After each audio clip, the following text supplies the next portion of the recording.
এই যে এই কি লীলা হচ্ছে রে, বল কি লীলা হচ্ছে বল। মোবাইল তো ঘাঁটছিস বেশ, বল কি লীলা হচ্ছে।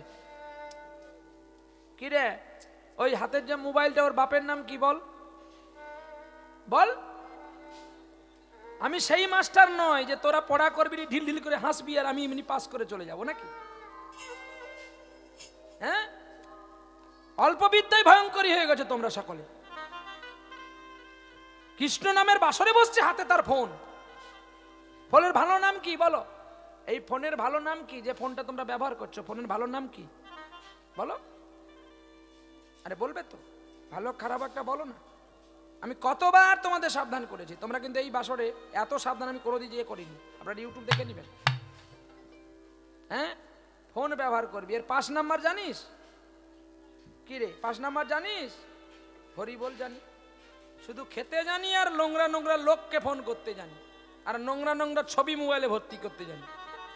যা বলবো গাঁট ফাটানো কথা বলবো, ভালো লাগে ডাকবেন, না না ডাকবেন। আমি এসেছি যখন শাসন করতে যাব, আমার কাজ এটাই। মোবাইলে যদি কাউকে ফোন করতে হয় নাম্বারটা লিখে রাখ, পাসকোড নাম্বারটা। যদি দুদিনে বাঁচবি 16 32 64 12 ফোন করবি, যদি রক্ষা পাবি। হ্যাঁ, ফোনের ভালো নাম জানো? ফোনের ভালো নাম হচ্ছে দূরভাষ কেন্দ্র।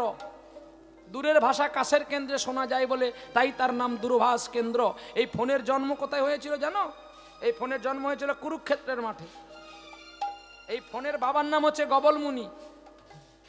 এই গবলমুনির পুত্র সঞ্জয় অন্ধ ধৃতরাষ্ট্রের কাছে বসেছিলেন।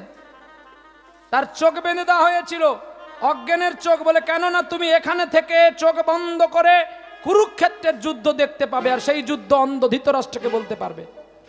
ওইখান থেকে টিভির জন্ম হলো, যাকে বলা হয় দূরভাষ কেন্দ্র নয়, দূরদর্শন। এই কোথায় মিটিং হচ্ছে, কোথায় যুদ্ধ হচ্ছে, বাংলাদেশের যুদ্ধ বাংলায় দেখা যাচ্ছে। দূরদর্শন, দূরের জিনিস কাছে দর্শন করা যায়, এর নাম দূরদর্শন। আর দূরভাষ কেন্দ্র, টেলিফোনকে দূরভাষ কেন্দ্র বলা হয়। এখন তবু টিভির তার আছে, আর 2 বছর পরে টিভির তার লাগবে না, এমনিতে চলবে। বলে তার না চলে কি, তার আছে কিন্তু সেই চোখ আমাদের নেই বলে তার দেখা যায় না। তারে তারে তারে তারে তারে তারে যোগ না হলে সবসময় লাইট লোডশেডিং থাকবে, লাইট জ্বলবে না। তাই তার সঙ্গে তার যোগ করো, নেগেটিভের সঙ্গে পজিটিভ না যোগ করলে যেমন একটা আলো জ্বলে না, ঠিক তেমনি ভক্ত আর ভগবানের সম্প্রীতি না হলে ভক্ত ভগবানকে পায় না। নিদাই গৌরী প্রেমানন্দে হরি বল হরি বল। হ্যাঁ, কি গো, শুনতে খারাপ লাগবে কিন্তু আমি পালালে টের পাবে যে কথাগুলো ঠিক বলেছি কি ভুল বলেছি। এটা একটা স্কুল, এটা একটা স্কুল। আর স্কুলে কিন্তু গুরুদেবের কথা, মাস্টারমশাইয়ের কথা, স্যারের কথা শুনতে হয়। স্যার কোনোদিন আপনাদের খারাপ কথা বলবে না। বলে কেন না, আমি খারাপ কথা বলার জন্য তো শিক্ষা করে আসিনি, আমি তোমাদের ভালো কথা বলবো, যেটা তোমরা জানো না সেটা শিক্ষা করে নিয়ে যাবে। এতে কেউ রাগ করতেও পারে কি গো? যার ভালো লাগলো সে আমাকে ভালো বলবে, যার গায়ে বাজলো সে আমাকে খারাপ বলবে, তাতে আমার দুঃখ নেই, কারণ আমি কথাটা সবার জন্যই প্রকাশ করে দিয়ে যাব।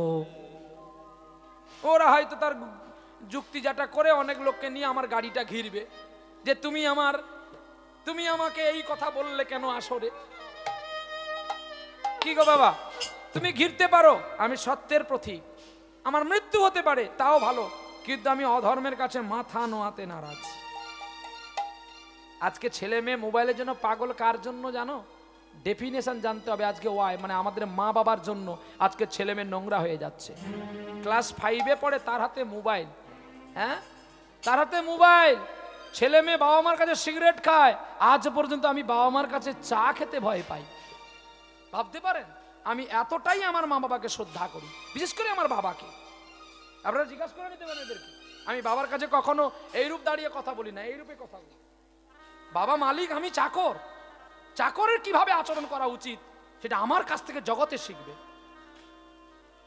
কখনো বাবা মার কাছে উঁচু গলায় কথা বলতে নেই, নম্র হয়ে থাকতে হয়। যদি বৃন্দাবনে গেছেন দেখবেন যত বড় বড় বৃক্ষ তার মাথাটা কিন্তু নোয়ানো আছে। কেন না, সেটা শাসক দল, সেটা শাসক কাহিনী। আমরা আমাদের ইউনিট ঠিক নেই বলে আজকে সকল মানুষ আমাদের ঘৃণা করে। আজকে বাংলাদেশের মুসলমান ও হিন্দুকে পিটিয়ে মারছে কেন? তাদের ইউনিট আছে, আমাদের ইউনিট নাই। তাদের সংখ্যা এক আছে, আমাদের নাই। আমি কালী বলছি, তুমি মার খেলে তো আমার কি? এই জন্য যত পথ তত মত, আমাদের সংখ্যা এক নেই বলে আমরা নিজেরা নিজেদের দোষে মার খেয়ে মরছি। এর জন্য দায়ী অপর কেউ নয়। আমরা অপরকে বলি তুমি গোমাংস খাও, তোমার লজ্জা করে না? বুড়োকালে তুমি গরুটাকে মুসলমানকে বিক্রি করে দাও। এটা আমার জানা দরকার। আগে আমাকে নিজেকে আয়নায় দেখতে হবে আমি সঠিক আছি কিনা, আমার চলার পথ সঠিক আছে কিনা। আমি যদি মা হয়ে আমি সঠিক পথ না চলতে পারি, আমার ছেলে মেয়ে কিন্তু সঠিক পথের প্রতীক হবে না। কি গো? হ্যাঁ, সাধে কি 5 বছরের ছেলে প্রহ্লাদ গোবিন্দকে পেয়েছিল? কার জন্য? ঠিক তোমাদের মতো মায়ের জন্য। মাটি যদি ভালো হয় ন্যাংরা আম হবে, নিতাই গৌর হরি বল হরি বল। আরে বাবা, আর না হলে মালদা থেকে ন্যাংরা আম যত মেদিনীপুরে লাগা, ওই গুটি আম ছাড়া সালা ন্যাংরা আর হবে না। বলে কেন না, তোর মাটির দোষ তো। সারাটা জীবন যদি এই পরিবারের মানুষ যদি গুজরাটে ব্যাঙ্গালোরে সোনার কাজ করে, এইটাই উপমা দিয়ে যাই, তাহলে তার দায়িত্ব কার উপরে দিয়ে গেছে? তার স্ত্রীর উপরে। তার স্ত্রী যদি ক্লাস 5-এ পড়া ছেলেকে স্ক্রিন টাচ মোবাইল দেয়, তা সে ছেলে বাঁদর হবে নাকি মানুষ হবে? হ্যাঁ, এই জন্য সাবধান। ফের কাও সাধু সাবধান। সচেতনার পথ দেখো। যাদের টিবি রোগ হয়ে গেছে, স্বাস্থ্য কেন্দ্রে না গিয়ে বাড়িতেই রোগের ঔষধ আছে, সেটা দেখো, টিবি রোগ ভালো হয়ে যায়। কি না? টিভি আর টিবি। দেখেছো? টিবি রোগ ভালো হয় টিভিতে, আবার টিবি রোগ ভালো হয় টিভিতে। বলে টিভি দেখলে কি রোগ ভালো হয়? ভালো হবে, আলবাদ ভালো হবে। আমি তো মূর্খ মানুষ বাবা, পড়াশোনা আমার নাই। তবে একটা জায়গায় আমি দেখেছি বিয়ের ফার্স্ট করে আছে, গ্রন্থটির নাম দর্শন শাস্ত্র। এই দর্শন শাস্ত্রে বলা আছে, the supreme power, Jawaharlal Nehru বলে গিয়েছিলেন, the supreme power brain to has ভিজিগেটর মেচেন্সড কাইন্ড, শরণাগতি বেশ দা মেডিসিন, হরিনাম বেশ দা মহাপ্রসাদ। অর্থাৎ ক্যান্সারও পর্যন্ত দূরে যায় যদি কেউ কৃষ্ণ নামে পাগল হয়। ওরে মুচি হইয়া সূচি হয় যদি কৃষ্ণ ভজে, যদি কৃষ্ণ ভজে, আর সূচি হইয়া অসুচি হয় যদি কৃষ্ণ তজে। যদি কৃষ্ণ তজে। জ্ঞানীজন কোনোদিন ভগবানকে পাবে না। কয়েকটা বার্তা দেখে নেন। মানে আমি যদি জ্ঞানী হই আমি ভগবানকে পাবো? ধর ছাড়, তোর চেয়ে আরো কতজন লাইনে দাঁড়িয়ে আছে। তাহলে জ্ঞানীজন পাবে না। আর কে পাবে না? সুন্দর মানুষ পাবে না। যে দেখতে সুন্দর সে কোনোদিন গোবিন্দকে পাবে না। যে সুন্দরী, দেখতে ফর্সা, কত সুন্দর দেখতে, ওর উপর ভালো ভিতর খারাপ।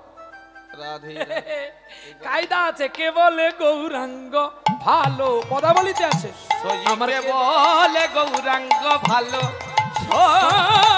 কে বলে গৌরাঙ্গ ভালো, আবার কে বলে গৌরাঙ্গ ভালো। ও গো বাহিরে দেখিতে সোনার বদন, বাইরে দেখিতে সোনার পরন, তার ভেতরে ইউহার কালো, আর কে বলে গৌরাঙ্গ ভালো। কে বলে গৌরাঙ্গ ভালো না তোর শাউরি কালো? তাই তো ভালো। 200 টাকা পেতে কি ভালো? তাই তো ভালো। আজকে কি গান হচ্ছে গাড়ির ভেতরে, বলে শাশুড়ি গরম গরম, আমার ভাইপো বলছে গো, তারপরে বলছে সর্বনাশ হয়ে গেছে। আমি যে ঔষধ আমি ঠিক সময় দিয়ে দেবো। কি গো, কবে থেকে তো বলছি বিয়ে করবি চল, বিয়ে করবি চল। আসলে হারামির মেয়েও আসতে চাইছে না। ওর বাপ মরুক, ওর মা মরুক, তারপরে না আসবে। আর নাহলে আমি মরলে হয়তো আসবে। এই একসঙ্গে 3 জনে সাধ্য শান্তিতে বসবে, 2 জনে মিলে, নাকি গো নিতাই গৌর হরি বল। তখন হবে শাশুড়ি গরম গরম আর শ্বশুরি নরম নরম। নিতাই গৌর হরি বল। চলো প্রেম সে বলো রাধা রানী কি জয়। এই সোনা মা হাত তোল। অনেকগুলো বকেছি তোকে, হাত তোল, বল রাধা রানী কি জয়। কিরে হাত তুলবি না? হ্যাঁ কিরে হাত তুলবি না মা? সোনা মা, এই যে মা হাত তুলবি না? হ্যাঁ বল বল মা। হ্যাঁ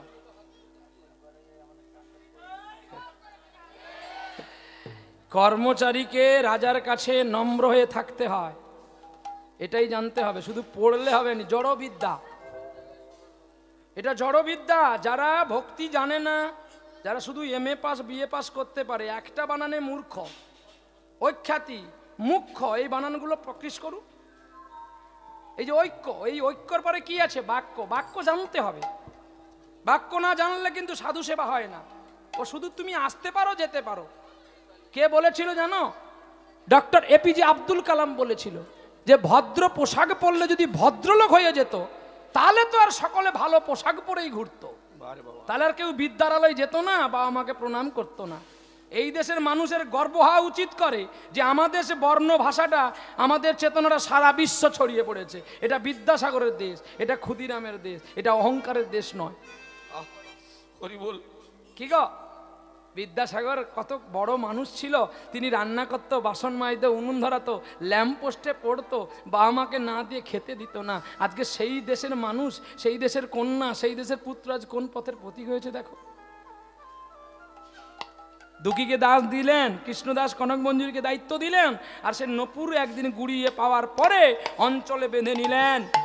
আর বেঁধে নেওয়ার পরে সেই নপুর নিয়ে সুধনী গঙ্গার তীরের মতো একটি যমুনার তীরে বসেছে। আর রাধারানীকে ললিতা বলছে, ওরে রাধে রে, তুই প্রতিদিন যার কুঞ্জে যাস, আজ কার কুঞ্জে গিয়েছিস? বলছে কেন? আমি নীতি নীতি যার কুঞ্জে যাই তার কুঞ্জে গেছি। বলছে তুই তার কুঞ্জে যাসনি। বলে কেন? না, তার কুঞ্জে যদি তুই যেতিস, তোর পায়ের নপুর কোথায়? আহা, তখনই রাধারানী বলছে তুই যা না, আমার নপুরটা খুঁজে নিয়ে আয়। ললিতা বৃদ্ধা ব্রাহ্মণীর বেশ ধারণ করে যখন আসলেন যমুনার তীরে, ওই নপুরটা নাচছে। আচ্ছা, নপুর কি নাচে বাবা? নপুর বাজে, নপুর তো নাচে না, কিন্তু নপুর নাচে। বলি কেন? না, এটা তো আমার আপনার পায়ের নপুর নয়, এটা বিশ্ব জননী, যিনি বিশ্বকে প্রসব করেছেন, তার মধ্যেও এত অহংকার নাই যেটা আমাদের মধ্যে আছে।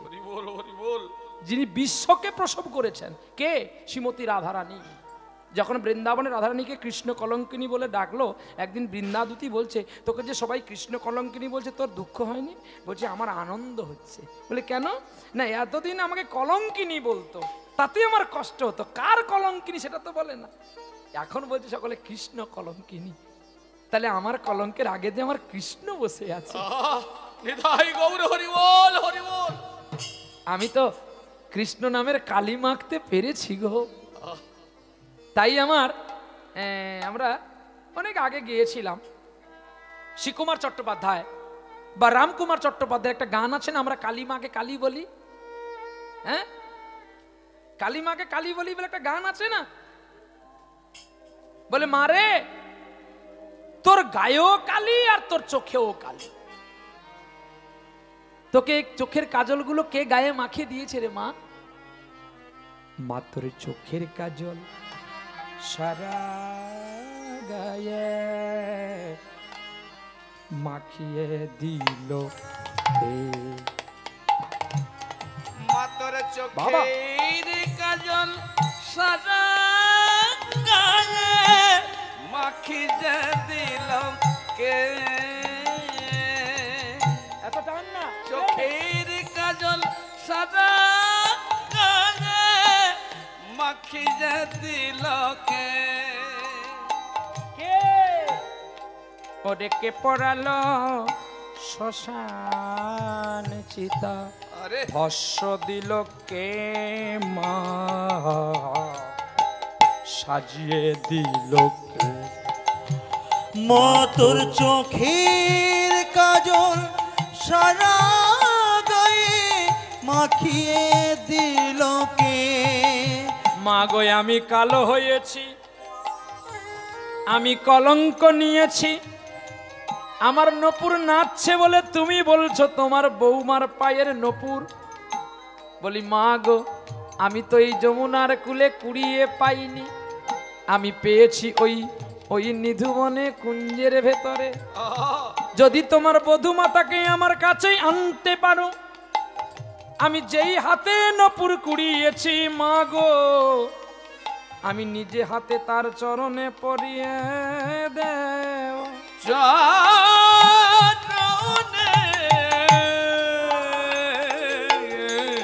পরিয়ে দেব আমার নপুরের প্রতি আশা নাই গো। ওরে নপুরের প্রতি আশা নাই গো। ললিতা ছুটে গেলেন, ওরে রাধেরে সর্বনাশ হয়েছে। কি হয়েছে? একটা সাধু কুড়িয়েছে নপুর, দেখবি চল যমুনার তটে বসে আছে, যাকে দেখলেও তোর প্রাণ গলে যাও বেরে। যখন মা জননী রাধা ঠাকুরানী যখন বাম পা বাড়িয়ে দিলেন, আর তার শুদ্ধ চরণ দেখে কৃষ্ণদা কেঁদে উঠল। আরে কৃষ্ণ দা কেঁদে উঠিল। ওরে নপুর দেখো পরায়ে দিল, চরণ দেখে কেঁদে উঠিল। ওরে যতন করিয়া নপুর লইয়া নয়নের জলে, নয়নের জলে ধৌত করে আরে যত্ন করে রাধারানীর পায়ে পরিয়ে দিলেন। আর পরিয়ে দিয়ে নপুরকে বললেন, যখন তোর জন্যই আমি গোবিন্দ পেলাম না, এই জীবনে আমি আর রাখবো না, এই জীবনে আমি আর রাখবো না গো। এই যমুনার জলে জলে ভাসাইব, এই যমুনার জলে ভাষা জীব। এই বলে যখন যমুনার জলে ঝাঁপ দিতে গেলেন, আপনি প্রাণ গোবিন্দ জড়িয়ে ধরলেন। ওগো দুঃখী, তোমার এত অভিমান কেন বাবা? আমি ধন্য হয়েছি, আমি শ্যাম। আমার প্রিয়া রাধারানীকে যখন তুমি খুশি করেছ, আজ থেকে তোমার নাম আর কনক মঞ্জুরি নয়, দুঃখীও নয়, আর কৃষ্ণদাস নয়। আজ থেকে তোমার নাম হলো ভক্ত প্রভু শ্যামানন্দ।